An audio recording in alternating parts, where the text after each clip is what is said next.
Nuk ikin këte. Këtu dorin. Nuk ikin. Sot edhe më shumë. S'ka. Ky është mësuar në servila që i blen. Nuk ka. Ne jemi kongshkëm.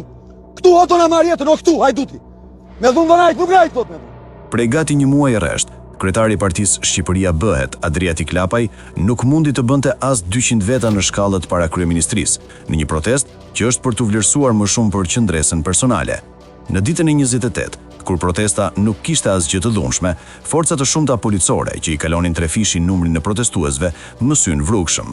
Një detaj që pak ra në sy, ishte përdorimi i forcës operacionale për të rrëmbyer me forcë 4 protestues, një prej të cilëve i mitur. Forcat speciale të policisë së shtetit vihen në aksion vetëm me urdhër të drejtorit të përgjithshëm, në rastet kur personat paraqesin rrezikshmëri të lartë shoqërore, janë pjesë e organizatave kriminale ose kur ka të dhëna për akte terroriste. Asnjë nga këta element nuk ishte i pranishëm në shesh. Rama mendon se tregoi trimëri teksa ngriti në ajër Lapajin dhe mbështetësit e tij për të zgërlaçur në trotuar disa protestues, me shpresën se nuk do të dalin më. Nga ana tjetër, po shfaq karakterin e fshehur që e ka çdo diktator apo diktator në tentativë, duke përdorur forcën shtetërore për të shuar çdo zë kundër tij. Për Ramën dhe për drejtuesit policor, rëndësi ka mbajtja e pushtetit me çdo mjet, sidomos me dhunë.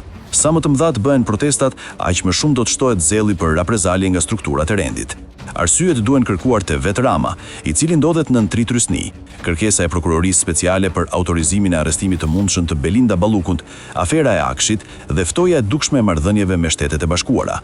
Deklarata e vitit 2013, se qëllimi i tij ishte të bënte shtet dhe jo të mbante pushtet, tashmë nuk ekziston, ndërsa karrigja kryeministrore po i lëkundet, po përdor mjetin e fundit, dhunën me çizmen policore.